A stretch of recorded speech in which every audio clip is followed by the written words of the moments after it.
Samuel Deku Otu. Welcome. Thank you. Nice to meet you. Now, exactly what is going on in Ghana, as has become the norm nowadays for us, would attack a couple of issues before we get into the discussions for today.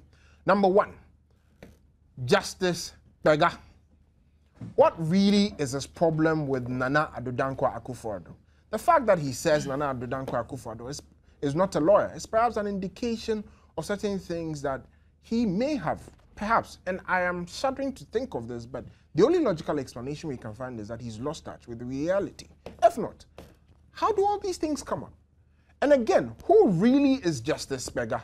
Watch out for tomorrow's edition of the New Statesman paper, and you'll get some very, very interesting revelations in there. But let me come to my studio and then have a word with Kobna Techimensa. How do you see all of this? Yeah, I think that, okay, first of all, let me greet viewers out there. I think that whatever Justice Bega is doing is born out of hatred for Nana Addo Dankwa Akufo-Addo and the MPP, because I shudder to think that there's a man who rose to the level of becoming Chief Justice in the highest court of the land. He says he was deputy. and that post is non-existent, per the information that I have. You don't have anything like Deputy Chief of Justice, but he has arrogated that into himself. And I hear that even the suit, he has stamped on it, judge of the Supreme Court. And I don't think that Justice Bega, as we speak, is still a judge in the highest court of the land. He has retired. And I'm even hearing that, as we speak, he still stays in State Bungalow. So even the stamp that he used as judge of the Supreme Court, I think that we should sue him for forgery or fraud. I'm ready to do that. Yes, because I don't see why someone who has retired should have that thing to his name that he's still a judge in the Supreme Court. Okay, thank you. Samuel Deku, what do you think of this? In fact, for Justice Bega, I think the least said about the man, the better, because he is gaining notoriety for making baseless wild allegations that cannot be substantiated. Ever since I started hearing about this man, one can clearly see that all the allegations that he has made have never stood the time of judicial scrutiny. He makes them, and you cannot see the head nor the tail of the allegations that he makes. And I know this is one out of the many baseless allegations he's found of making. And definitely this is not going to stand the test of judicial process. Okay. It is purely born out of hatred and malice for the man Nana Addo Dankwa Akufo-Addo. Okay. Speaking about the man Nana Addo Dankwa Akufo-Addo, so many of you have made several requests that we should put out publications about him. And so I have here a very interesting book by Mr. Kwesi Krafona, who worked personally with Nana Addo Dankwa Akufo-Addo during his time at the Attorney General's Department as well as the Ministry of Foreign Affairs. So this book will be made available on the market very soon. All of you out there should get a copy and get to know of the real details so that you don't believe some of these stories when they do come out. Believe me, it is nothing but, as my panelists have said, born out of mischief, envy, and jealousy for the man Nana Addo Dankwa Akufo-Addo. But let's deal with the matters of today. The Central Region has been known to be the hometown of the late President John Evans Atta Mills. A lot of promises have been made to you by the current administration. Let's start with you, Kobna Techimensa. What has happened to the Kotobukraba market? Thank you, Nana. Central Region, in 2008, a lot of promises were made, and they accused the MPP of not attending to the problems of the Central Region. Meanwhile, we had done a lot for Central Region. Even when you talk of water, we have about 3 water headworks within the region. The former President Kufuor tackled all these areas and even built new ones. In Cape Coast, we have one at Setrahiman, new water headworks. We have the one at Bifi Chrome, he worked on it. The one at Konyako, he worked on it. Then we had the Accra Yamransa Road, a lot. The road to the late President Mills sometime was constructed by President Kufuor. Yeah, the one that passes through the constituency, that's Vansaman East, yes. And even one to his father's hometown, from Ekunfi Asa to Ekunfi Nanaben, was done under the MPP. You get it? Okay. You see, in 2007, thereabout, we went for the Eurobond. And out of this, $4 million was meant for the Kotoka market as a start or seed capital for it. $4 million for Mankesim, $4 million for Bojuasi. And even per their own document that they sent to IMF or World Bank, they stated that we have spent about $555 million out of the Eurobond. So we left about $150 million with this government. We don't know what they have done with that money. Yet last year, somewhere, April, May, they said they were going to start a Kotoka market. Then they started a relocation site.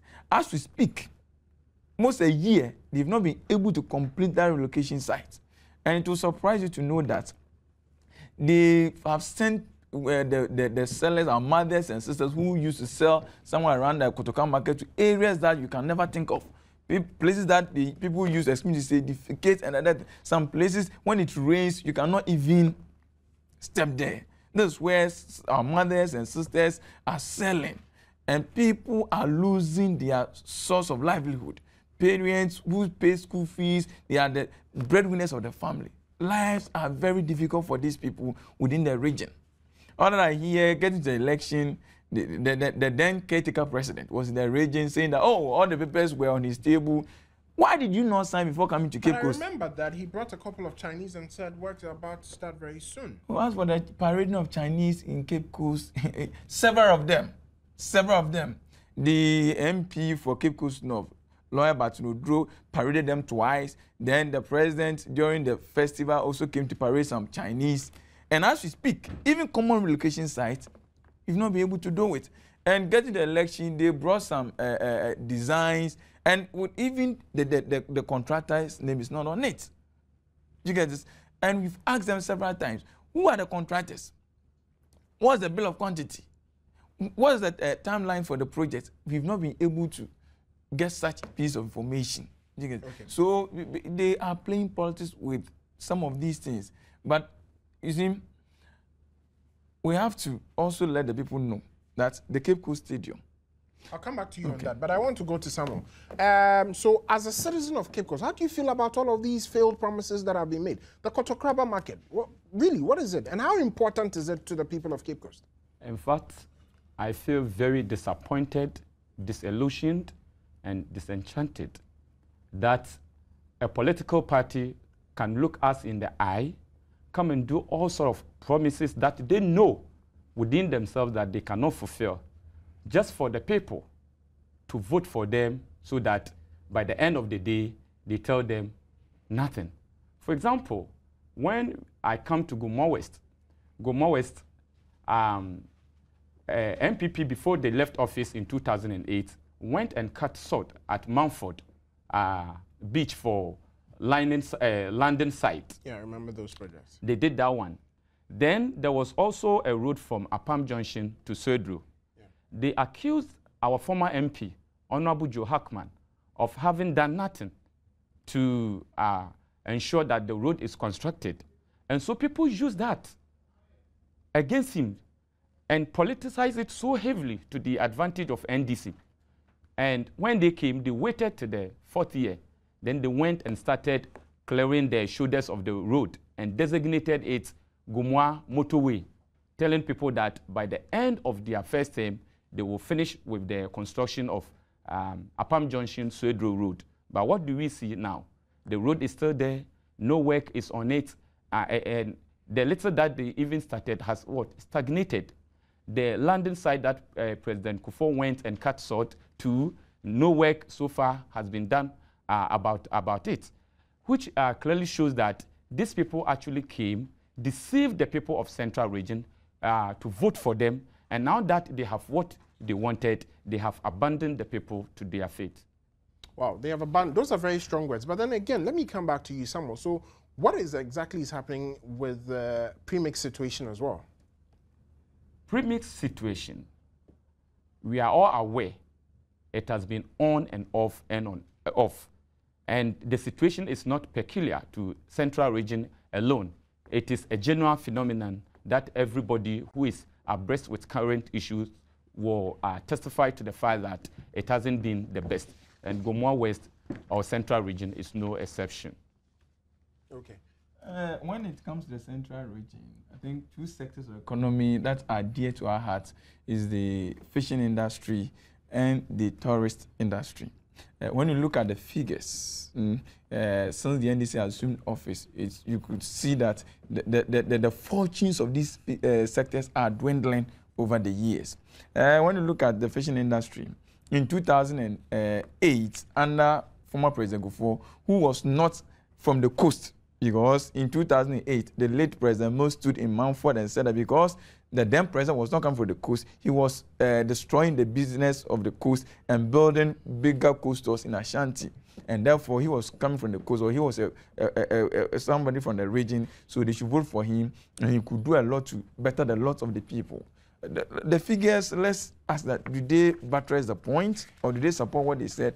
You see, this comes from Ghana's gas service. And I hope people have quoted this several times. When you look at under President Kufuor, the fishing industry was growing by 17.4%. But when he assumed office, at that time, in 2009, people, some of the fishermen... You mean President yes, President Mills, the NDC. The NDC, okay. Yes. They carried this tool and to the castle, then gave him a name to Ofren Ikweja II. But that year, that sector grew by -5.7. 2011, the action year, it grew by -8.7. As you speak, the figures that we have, it's growing by a paltry 2.3%. And you ask that what are some of the factors that account for this? As he did say, the erratic supply of premix. At the peak of the season, the fishermen don't have premix. And even when it comes, people will go and buy it and hoard it and sell it at cutthroat prices. A gallon of premix is supposed to be sold at 2.70 pesos. But it was surprising that people are even buying at 5 cedis, 7 cedis per gallon. And even per their own regulations, it should be sold by committees. But you can have people who are not members of the committee selling premix. Apart from that, the outboard motto that in under MPP, it was about 2,900. Now it is about 8,000, and even now you cannot get it on the market. We hear some of them were distributed free during the electioneering period. But if you have about 4,000 or so, even more than that, and you are bringing about 200 to central region, who are those going to get and who are those not going to get? Apart from that, in 2010, they came with what they call Fisheries Regulations Acts. And if it were to be a government that really cared for the people, if it were to be a government that really had the fishing industry at heart, I thought that they would implement this policy at the lean season so that the fishermen could prepare for the main season or the peak of the season in August. But they never thought of doing anything like this. Sat down, the law came into being in August, but they never thought of implementing in December, January, February, March, but sat down and decided to implement it in August 2011. Then that's where they set out the task force of military, navy, and police to go and seize nets and generators from these fishermen. Meanwhile, if you had done it in January, February, the fishermen could have prepared or gone in for loan to prepare for the main season. But going to seize these things at the peak of the season, what do you expect them to do? And that has also really affected the fishing. And recently I heard the Minister for Agric, Kofi Humado, saying that also has caused the dwindling fortunes of the fishing industry. Okay. So you see, as we have said it's all about propaganda. It's all about getting the votes, but not really putting in place measures to ensure that the lot of the people is bettered. Okay. Now, Samuel, I just want you to give me an overview of all of this. We've talked about two situations. The ordinary man on the street in Cape Coast or in the central region. How do they regard this administration?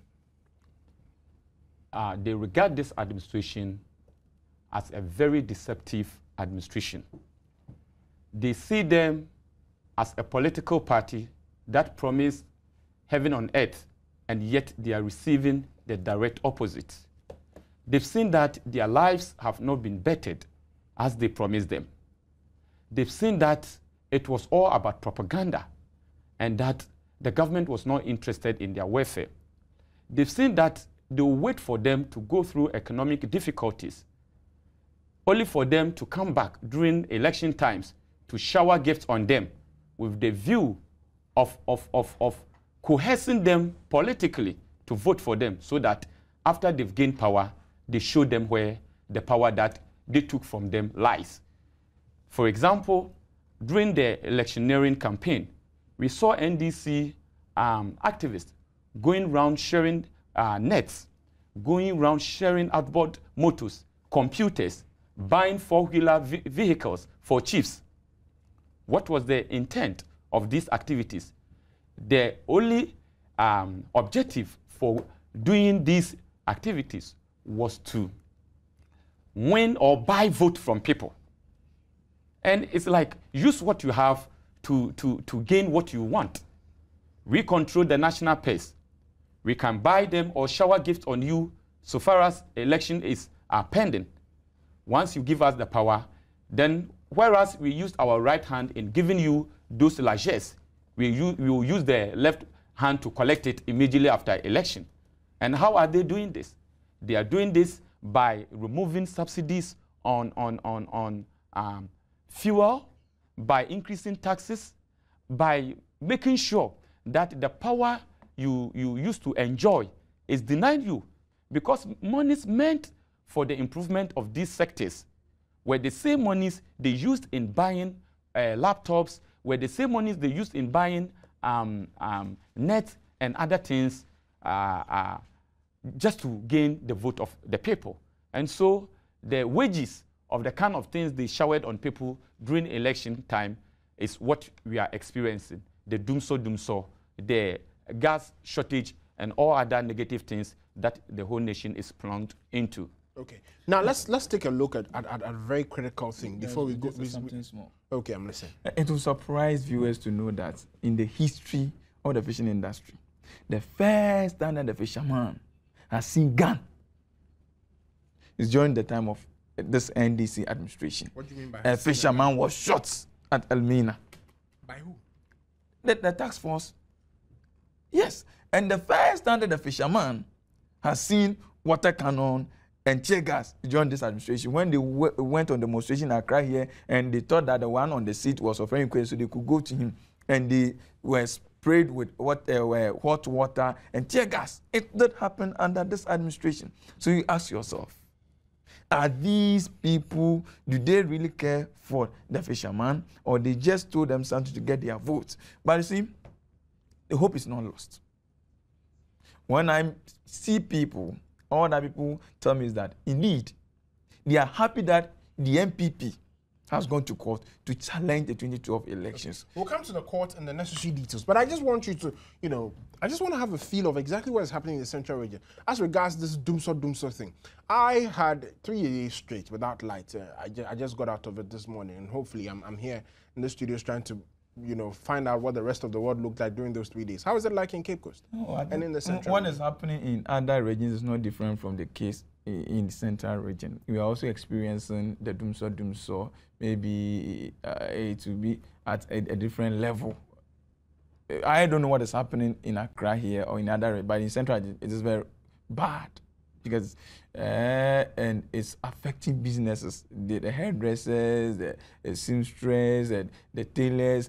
The small businesses are all collapsing, those into cold stores. And we don't understand why the government will have such a misplaced priority to organize people for Israel, engage in travel and tour, instead of finding solutions to our problems, bringing philanthropists, so-called philanthropists, to ensure that we get some of these plants to supply energy so that business can go on. So people, it is all about despondency in the central region. The despondency in the region is very high. And when you move around, people are complaining. And that tells you that, indeed, people did not vote for this government. Indeed, the verdict was stolen. Someone, do you also have a water crisis in the central region? Yes, we do. I can tell you boldly that the last time water flowed through my pipes, I have even lost track of it. I can't even remember. We have water situation.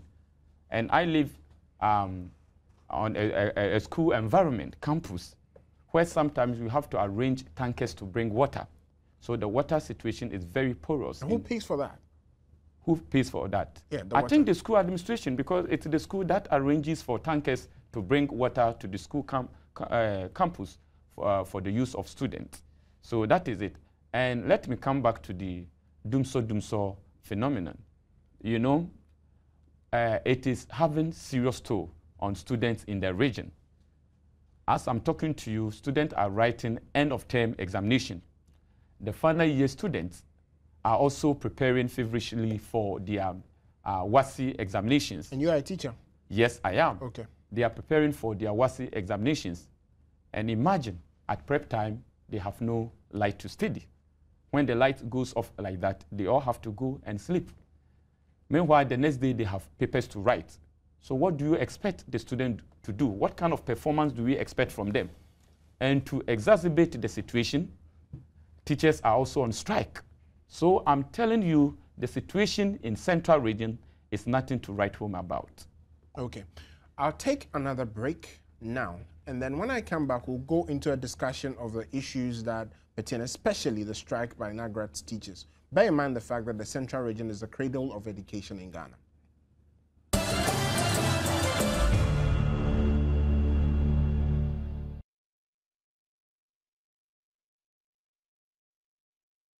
Welcome back to Minority Caucus. Today we brought the Central Region right into these studios. They're represented by Kwabna Techi Mensah, the NPP Communications Director for the Central Region, as well as Samuel Deku Otu, Gomwa, is it Gomwa West? Yeah, Gomwa West Communications Director for the NPP. So, the Central Region is the big place when we talk about secondary education in Ghana. Talk about Boche, but I don't think in all of those are good schools anyway. I think the best school in Ghana is FESEC. But that aside, how is this current national crisis of, water and electricity affecting education? Let's start from teacher Deku. Water, electricity, how it's affecting education. I think I've already talked about it, but I'll still continue. You see, we cannot do without water. We need water to wash, to cook, to do everything. Students need water to take bath and prepare for classroom or academic activities. Teachers alike, we all need water. Apart from that, we need light for ironing our shirts. General upkeep. Yes, yeah. General upkeep we need. And students in particular, they need it for studies at preps. Mm-hmm.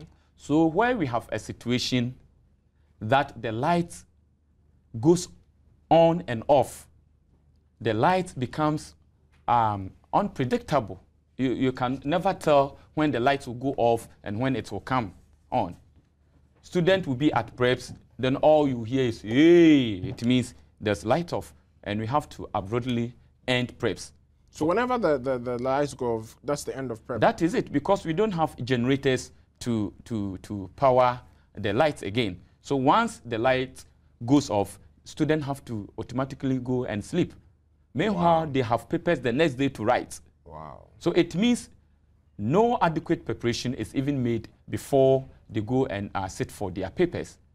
And apart from the fact that they are writing end-of-term examination, the final year students are also preparing for WASI examination. And this situation cannot continue, because if it continues the way we are currently witnessing, then the kind of result that these children are going to produce, it is not for me to tell. Everybody can predict. So, all in all, the light and water situation, as we are witnessing across the length and breadth of the country, is having a serious academic toll on our students, and which requires immediate or urgent attention. Oh, that's a very interesting thing, because I have a sister who's about to write an examination. I don't think that this is something that I've never addressed my mind to that. But now, when you hear such things, what do you think? What runs through your mind? I question myself the kind of destructive button that this government really pressed to cause these problems, because you have the times are really bad, and as you did say, the strike, the ration of water, electricity problem, gas shortage, fuel price increases, and the rest. You ask yourself, what really has gone wrong? Or it is just sheer incompetence that is causing all these problems. You see, I also teach, and I have advised my students that now they have to make sure that they make good use of the day. Because when you go to the house, you can't learn. And even when you come to school, making use of the day, your colleagues will be making noise. So that has also become a problem. You see, I find a very grave difficulty in that, because I remember my times in school.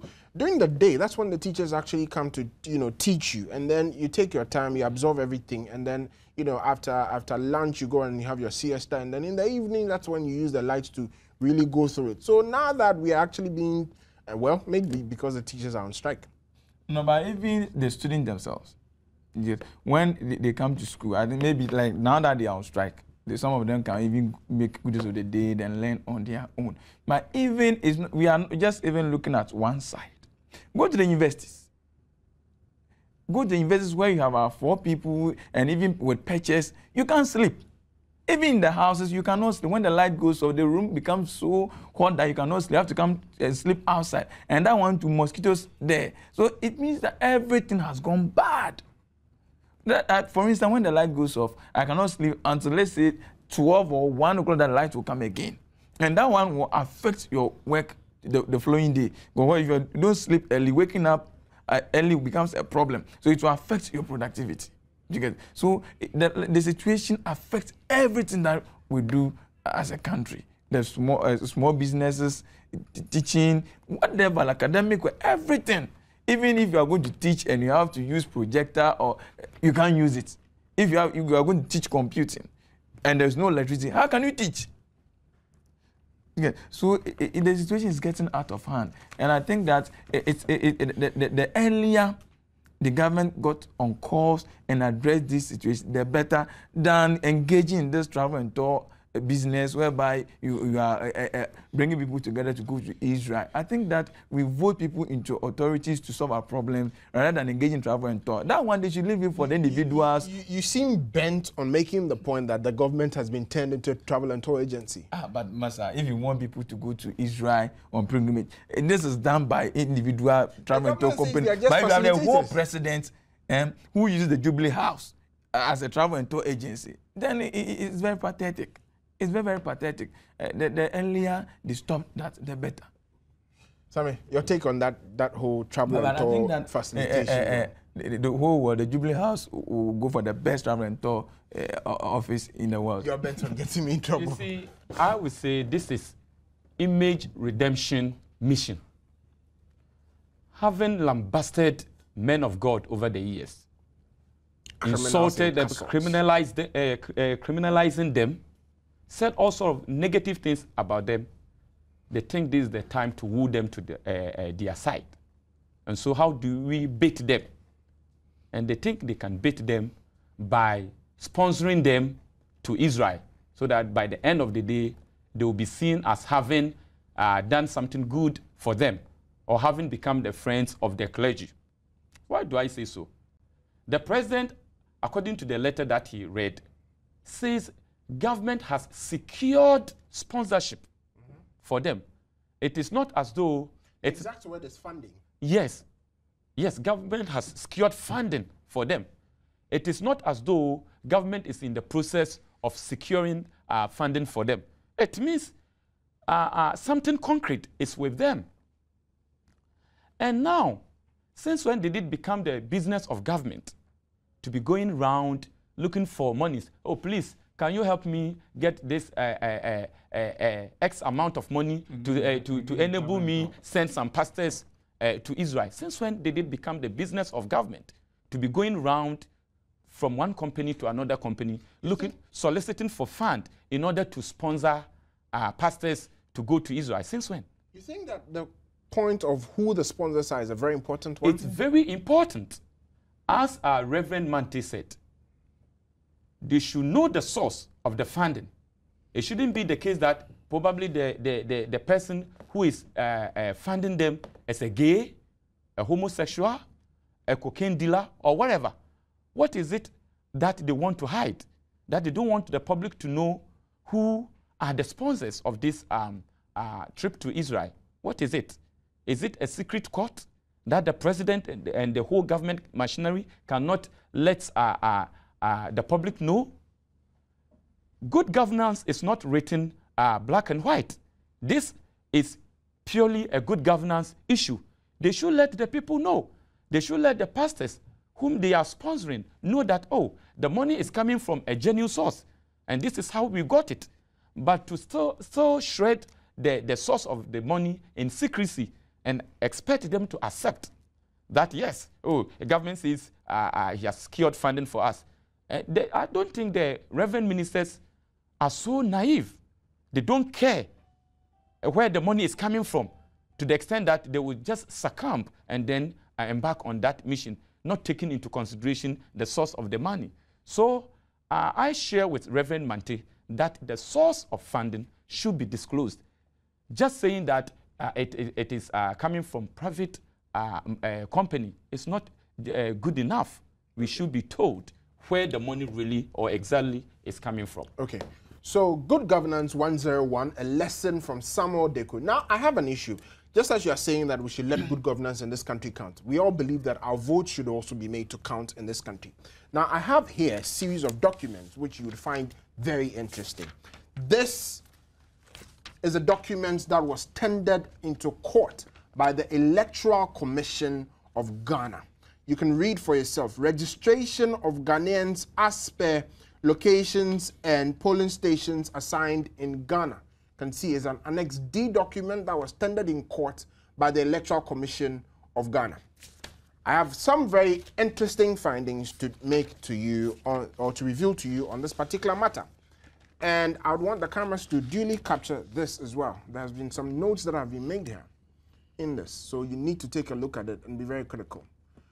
What really is it that the Electoral Commission of Ghana did? Now you can see there's a name, Solace Azudogbete, Patience at the call, and you can notice that the information there are the same. Hold on a minute and you just give me 1 minute to come back.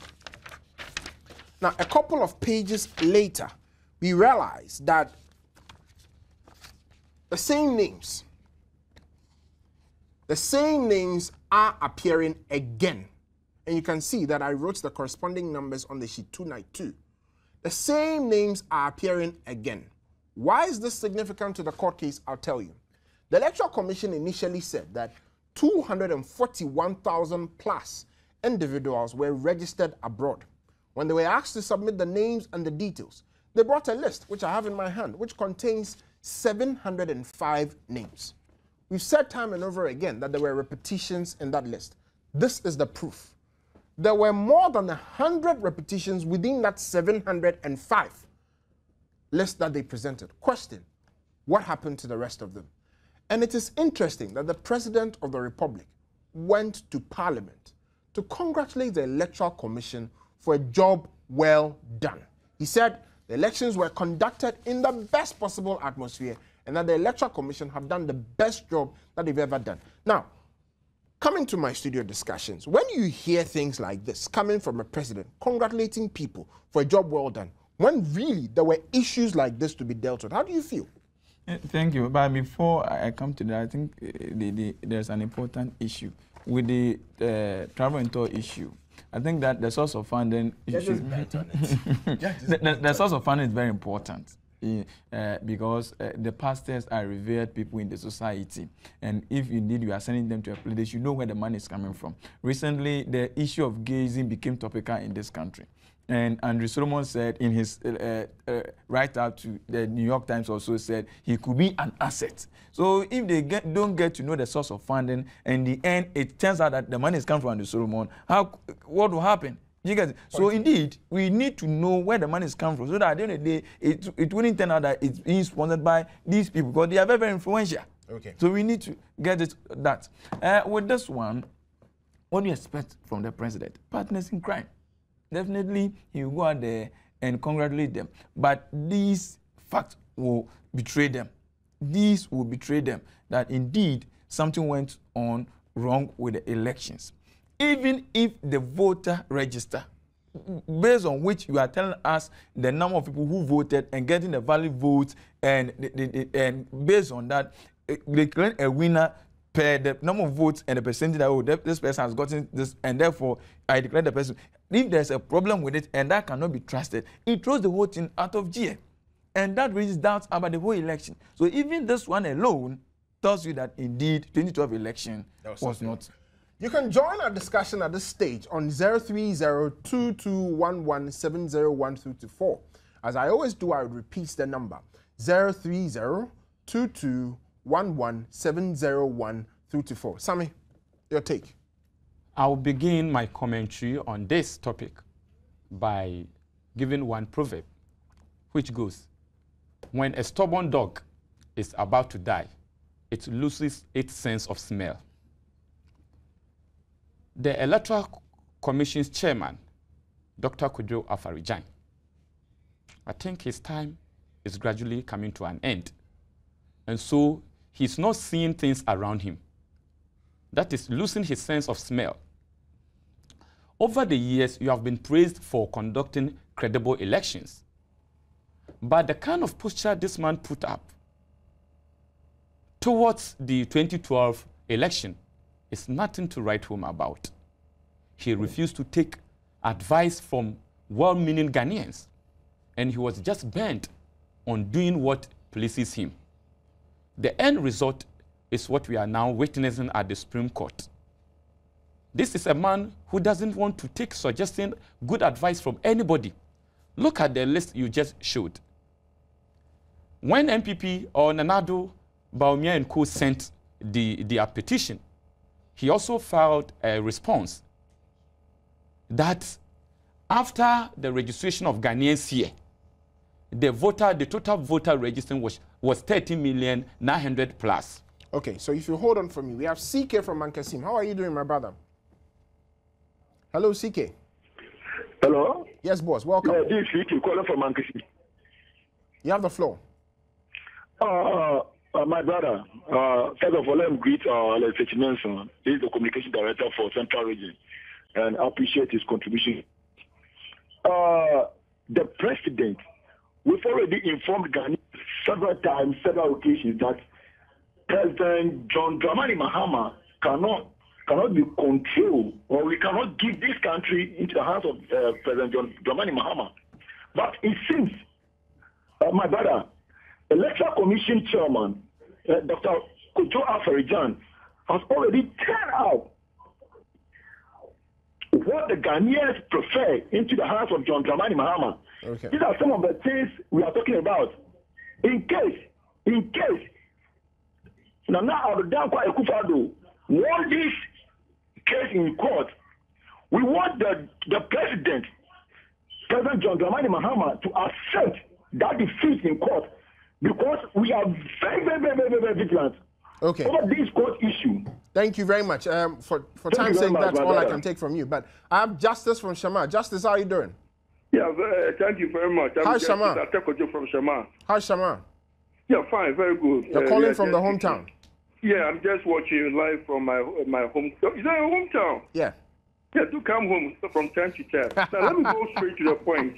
Yeah, I'm just dumbfounded by the issues coming out from the Electoral Commission, You see, these things have gone on for quite so long. Every election that we do, they do the same thing. But just that Ghanaians just forget what about the past and they go on.